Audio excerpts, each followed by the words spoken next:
Bonjour les petits gars, journée très particulière et peut-être l'un des tournages que j'attendais le plus et que j'avais arrêté d'espérer. Je vous en dis plus, tout d'abord, bonne année, merci d'être encore là, j'espère qu'on va passer encore un long moment ensemble pour cette année 2024 avec de gros projets qui nous attendent et qui vous attendent aussi très sûrement, donc à petite échelle tout d'abord.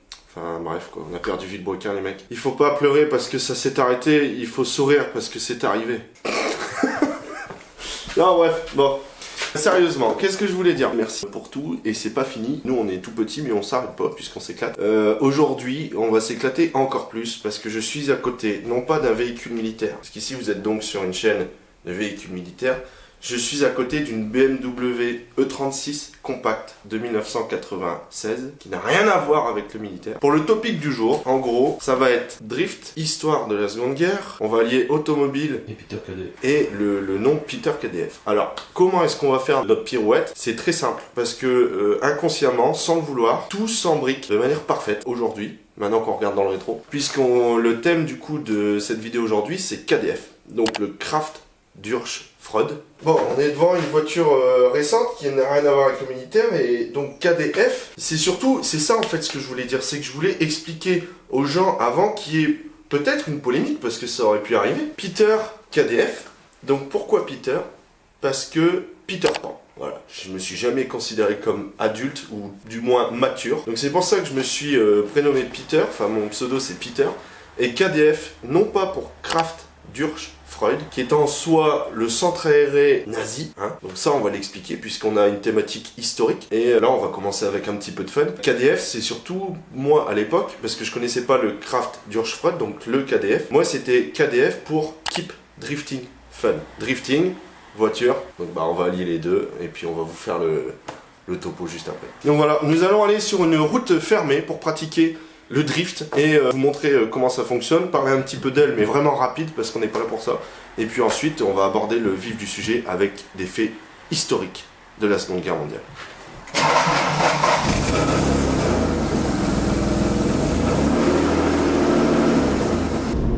Tant qu'on est sur la BM, donc comme je vous l'expliquais, Peter KDF, moi à la base c'était surtout pour le drift. Donc j'ai toujours été passionné de mécanique, donc les véhicules militaires et les bagnoles. Les bagnoles et surtout le drift. Donc en fait KDF pourquoi? Parce que donc Keep Drifting Fun, c'est en fait un documentaire, je vais t'envoyer le lien, peut-être que tu peux mettre des extraits. Keep Drifting Fun, en fait ils ont fait un documentaire sur le drift, parce que le drift c'est né dans les années 90 au Japon si je ne dis pas de conneries. Et en fait voilà, j'ai toujours été passionné de ça. Et donc du coup je me suis fabriqué une petite voiture. Donc pour parler un petit peu de la BM, donc c'est une E36 Compact. Elle doit faire un petit peu moins d'une tonne ou un tout petit peu plus. Et à la base elle est équipée en 1,6 litre ou en 1,8 litre qui doit faire une centaine de chevaux. Et là je l'ai passé en M50 B20. Donc c'est un 6 cylindres en ligne de 2 litres qui fait 150 chevaux. J'ai pas 150 chevaux, surtout que là elle est en pont soudé. Donc un pont soudé, le principe c'est que les deux roues tournent en même temps. Vous vous souvenez, on a parlé du P4, quand on bloque le pont, les deux roues tournent en même temps. Quand il y a une roue qui se décroche du sol, la deuxième continue à tourner et puis voilà, ça favorise de l'accroche. Là, un pont soudé, ce qu'on cherche à faire avec une voiture de drift, c'est que dans un virage, les deux roues tournent en même temps. Donc ça annule l'adhérence en fait, ça casse l'adhérence. Si vous mettez plein gaz, en gros bah, vous allez glisser. Donc là c'est ce qu'on cherche à faire avec une drifteuse, donc c'est pas très confortable. Si vous braquez fort, en gros il y a une roue qui va sauter parce qu'elle va avoir la même vitesse de rotation. Par exemple si vous tournez à gauche, elle va avoir la roue arrière gauche, elle va avoir la même vitesse de rotation que la roue arrière droite. Donc elle va sauter en fait, donc ça fait voilà, donc c'est hyper inconfortable, mais qu'est-ce que ça marche bien. Quoi d'autre? Elle est équipée en combiné fileté, réglable en carrossage à l'avant, donc les roues avant elles sont pas bien droites, elles sont comme ça. Histoire de planter le nez en travers, le but du jeu c'est que le nez décroche pas pour avoir la direction et ensuite faire décrocher le cul de la bagnole pour pouvoir... en fait, c'est une sorte de compas en fait.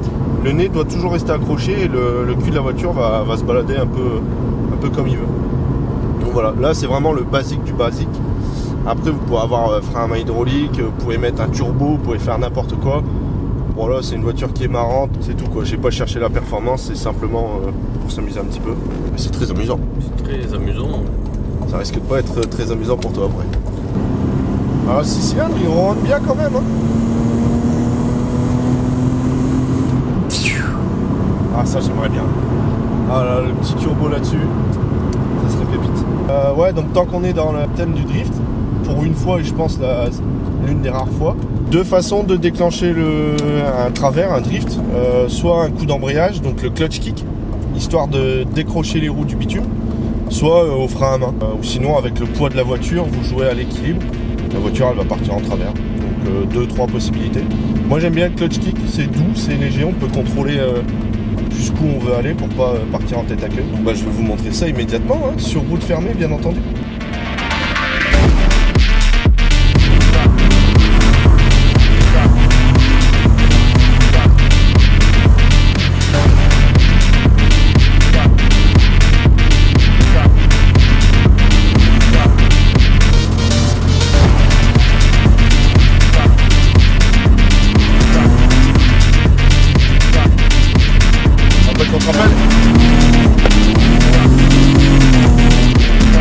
On te rappelle.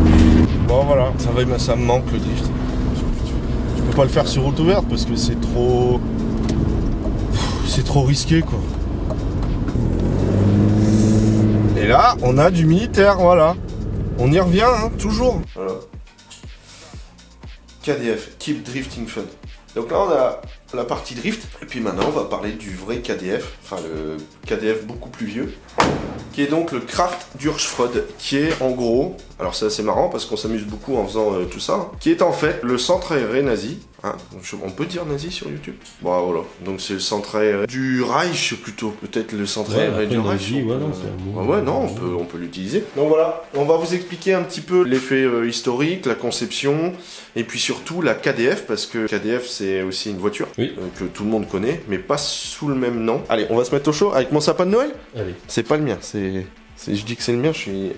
Donc voilà, le fun, pour la partie fun, c'est terminé pour l'instant. Simplement, je voulais évoquer le KDF, puisque c'est aucunement, enfin, pour prôner le régime nazi, c'est simplement, voilà, pour le drift, donc Keep Drifting Fun.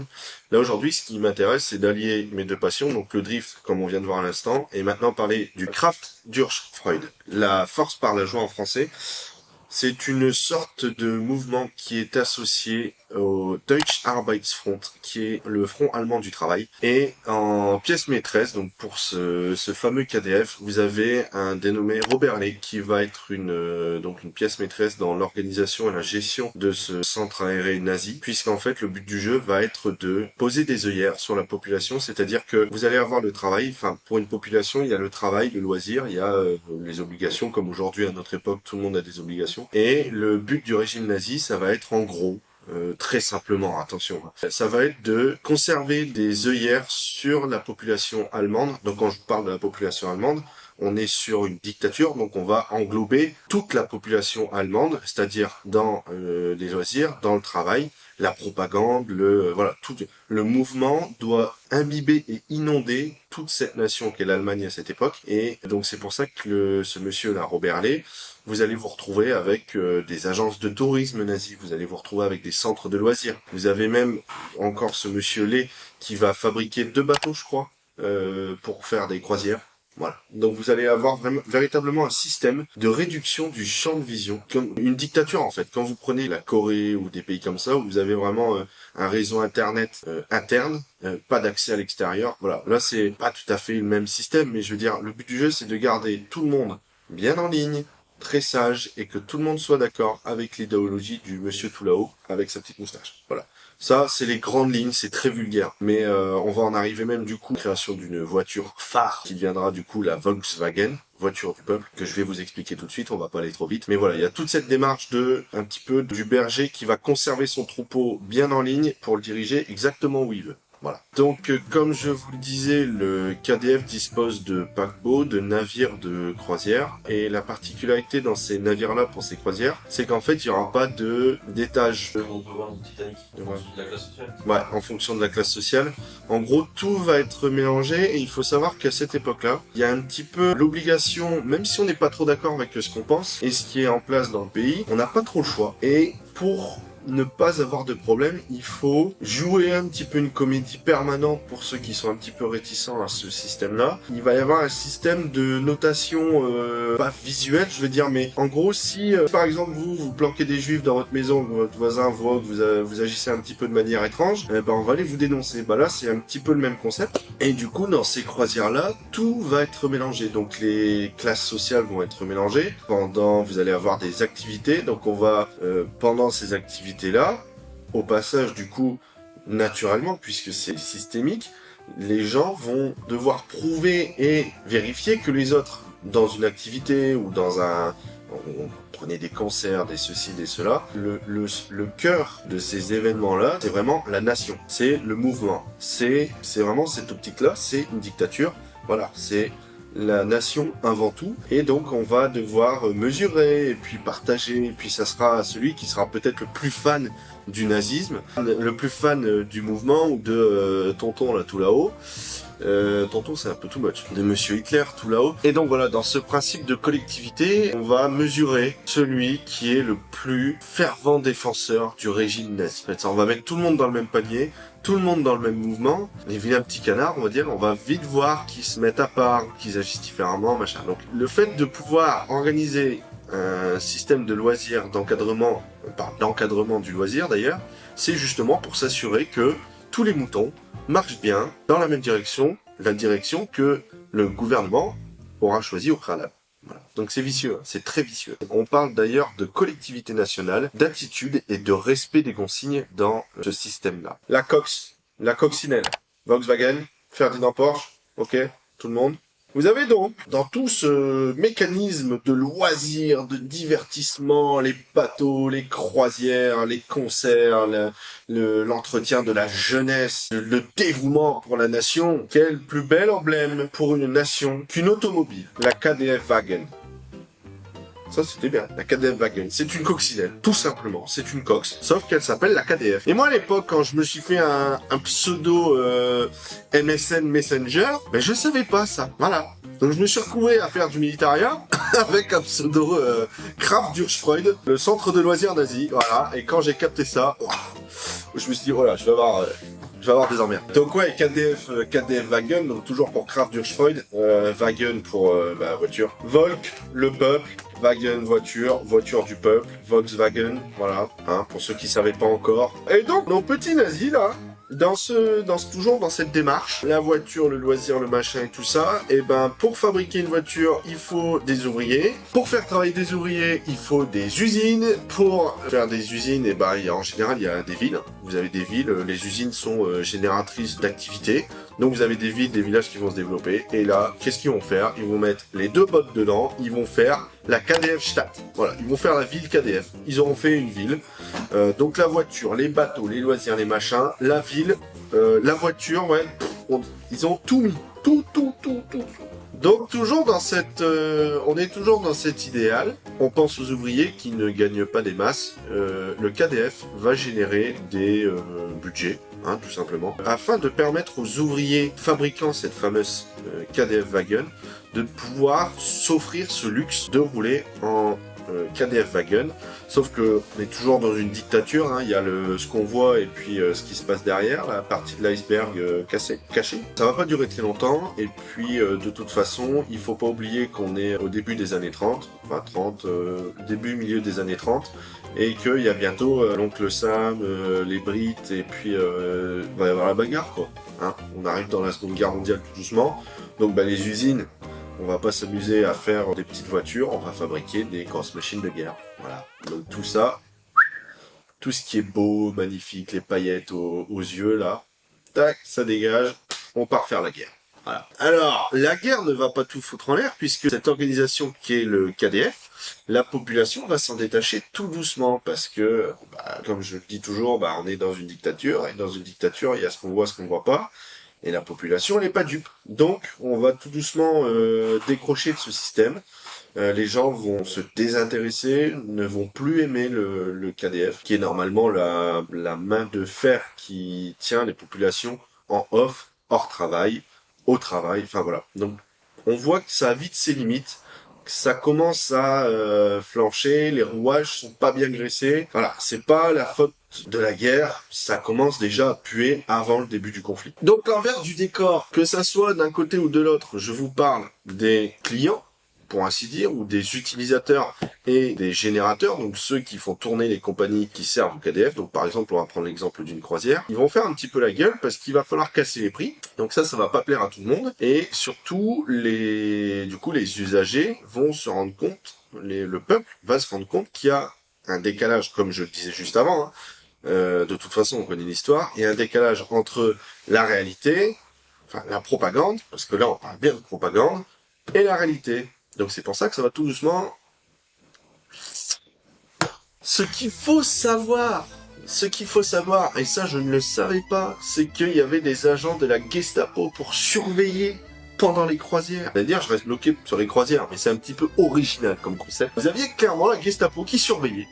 Quand je vous disais qu'on vérifiait si son voisin était un bon Allemand, arien, nazi, bien en accord avec le régime, ou si c'était un petit peu un déviant. Enfin voilà. Donc les gens, l'idéal nazi, il est vite tombé à l'eau. Toujours dans ces fameuses croisières, vous avez aussi des conférences idéologiques. On se souvient, on est dans un thème dictature, régime autoritaire, mouvement politique, donc idéologie. Donc dans ces fameuses croisières, vous avez déjà un système de sécurité qui est la Gestapo, qui va s'assurer que tout se passe bien et que tous les gentils petits moutons restent en place et qui marchent dans le bon sens. Le problème, c'est comme je vous disais au début, c'est que tout le monde est mélangé.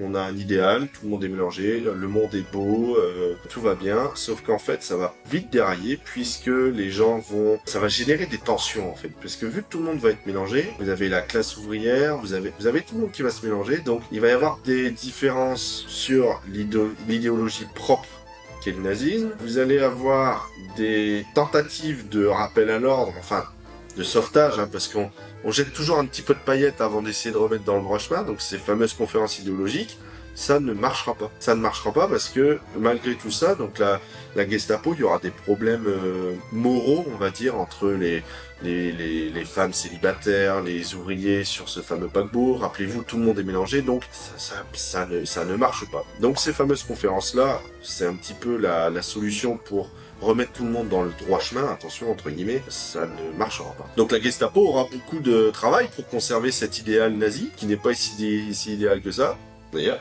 Et on en a la preuve là, ce fameux KDF qui est en train de se casser la gueule tout doucement. Panzernbordel, c'est l'adjectif que la Gestapo utilisera pour décrire cette organisation qui est le KDF, donc en gros un bordel, tout simplement. Donc dès l'avant-guerre, comme je vous le disais, le KDF s'effondre tout doucement, ça n'est plus comparé qu'à une simple agence de voyage, alors que ça a été vendu, j'ai peut-être oublié de vous le dire, mais c'est un concept qui était aussi en Italie, sous régime fasciste, dirigé par la main de fer de monsieur Mussolini, donc c'est deux mouvements identiques, je veux dire le fascisme Italie-Allemagne est toujours très proche, ce mouvement-là, qui était censé être le fleuron du régime nazi, en fait, ça se transforme tout simplement en agence de voyage. Le blason doré de cette organisation-là, s'assombrit tout doucement. Et pourtant, ça a tenu jusqu'à la fin de la Seconde Guerre mondiale, donc 1945, où la force par la joie, le Kraft Freud, sera donc dissous. Voilà. Quelle belle histoire. C'est bien. Ça peut pas durer très longtemps, Donc voilà, c'est un peu original comme concept quand même. Je savais pas tout ça. Je suis content qu'on la fasse cette vidéo-là parce qu'il y a un moment, je me suis dit, on a évoqué pas mal de trucs, c'est un petit peu le foutoir cette vidéo parce qu'on a mis une BMW de 96, on a parlé de Tonton H, Mussolini, Pierre KFC, donc on a un peu tout mélangé là, mais bon, si. Mettez en commentaire ce que vous en avez pensé en ce tout début d'année. Non, donc voilà, j'espère que ça vous a plu et puis on se retrouve très vite pour une prochaine vidéo. Qu'est-ce qu'on en pense? 2024, ça va être grandiose. Hein. Oui. On sait pas où on s'en va là. Hein. Bon, enfin voilà. Bon, on va faire notre mieux. Restez bien accrochés. Et puis on se retrouve à la prochaine vidéo. Je vous embrasse.